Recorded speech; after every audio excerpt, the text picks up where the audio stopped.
ओम नमः गौरी स्वाय। दोस्तों,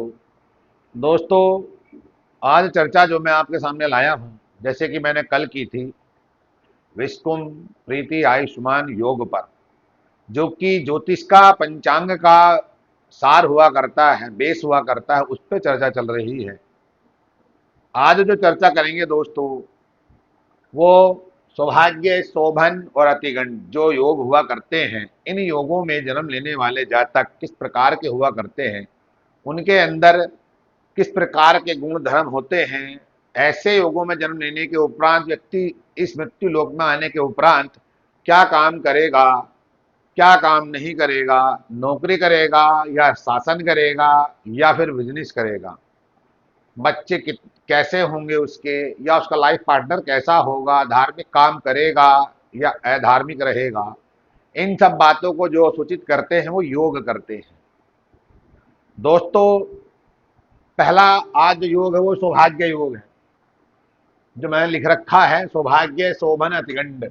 जिस किसी व्यक्ति का सौभाग्य योग में जन्म होता है, ऐसा जातक, ऐसा मनुष्य, चाहे वो स्त्री हो या पुरुष हो, बड़ा ज्ञानवान, धनवान और बड़ा सत्यपरायण हुआ करता है। ऐसा जातक समाज में लोकमान्य, समाज में पद प्रतिष्ठा को पाने वाला, सत्य का आचरण करने वाला हुआ करता है। ऐसा जातक समाज में शासन करने के लिए उसका जन्म होता है।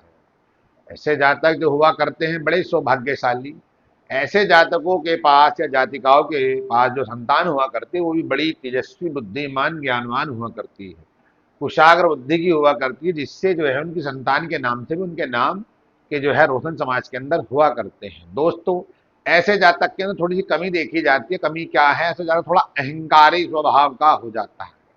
अहंकारी क्यों हो जाता है? कि जब उसके पास सब कुछ विराजमान होगा तो अति, कृष्ण को भी, भगवान श्री कृष्ण को भी वैर है, जो कहते हैं अति सर्वत्र वर्जिएत।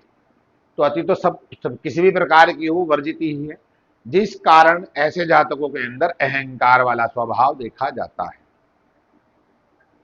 दूसरा जो योग है वो है शोभन।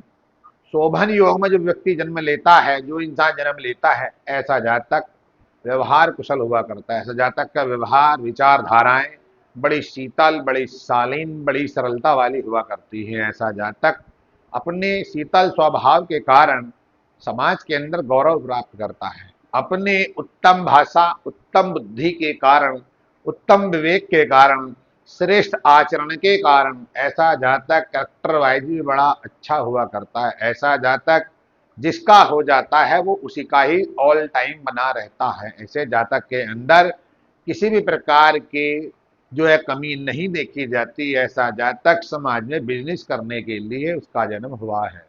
ऐसा जातक समाज को भरण पालन पोषण के लिए जन्म होता है। ऐसा जातक एक अच्छा बिजनेसमैन बनता है, जिस कारण ऐसे जातक के पास पुत्र पौत्रादि के सुख भी प्राप्त हुआ करते हैं। धन धान्य से ऐसे जातक युक्त रहते हैं। अगला जो योग है वह है अतिगंड।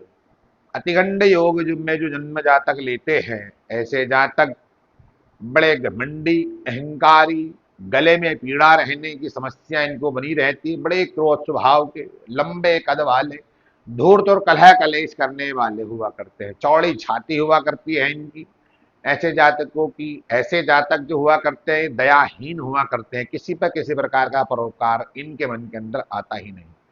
ऐसे जातक समाज को दबा के रखने का प्रयास करते हैं। ऐसे जातक झूठ बोलने में किसी प्रकार की भी कोई कमी नहीं छोड़ते हैं, अपना हित करने के लिए। ऐसे जातक दूसरे के सिर पर पैर रखकर आगे बढ़ने का प्रयास करते हैं। ऐसा जातक जो हुआ करते हैं, जो अति गंड धन योग में जन्म लेते हैं, समाज के अंदर जो उनका जन्म हुआ है, ऐसे जातक पॉलिटिक्स में हुआ करते हैं। पॉलिटिक्स वाले आप नेताओं को देखा भी होगा, जो नेता होते हैं वो किस तरह के होते हैं। झूठ सच बोलकर जनता को बेवकूफ बनाने का प्रयास करते हैं, चाहे वो कोई भी क्यों ना हो। मैं किसी के लिए, सबके लिए बात लागू नहीं कहता, लेकिन कुछ लोग ऐसे भी हैं कि समाज में नेता के पद पर आसीन होने के बावजूद जनता का बेवकूफ बनाना, जनता को मूर्ख बनाने का काम करते हैं और अपना कार्य सिद्ध कर लेते हैं।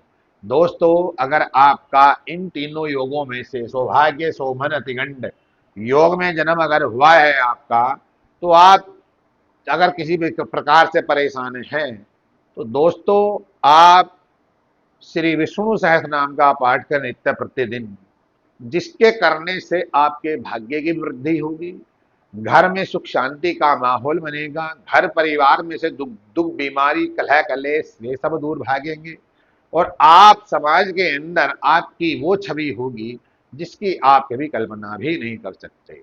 दोस्तों अगर मेरा यह वीडियो आप लोगों को पसंद आया है तो इसको सब्सक्राइब लाइक करना ना भूलें। दोस्तों जो ज्योतिष के जानकार हैं, ज्योतिष में रुचि रखते हैं, उनके लिए तो ये विशेषकर जानकारी अच्छी इस वजह से रहेगी कि ये ज्योतिष का बेस है। तिथि वार नक्षत्र योग करण आप प्ले लिस्ट में जाकर के इसको देख सकते हैं और समझ सकते हैं किस तिथि में, किस वार में, किस नक्षत्र में, किस योग में जन्म लेने से मनुष्य के अंदर किस तरह के गुणधर्म पाए जाते हैं। तो दोस्तों वीडियो पसंद आता है तो लाइक कमेंट सब्सक्राइब जरूर करें। ओम नमः गौरी शिवाय।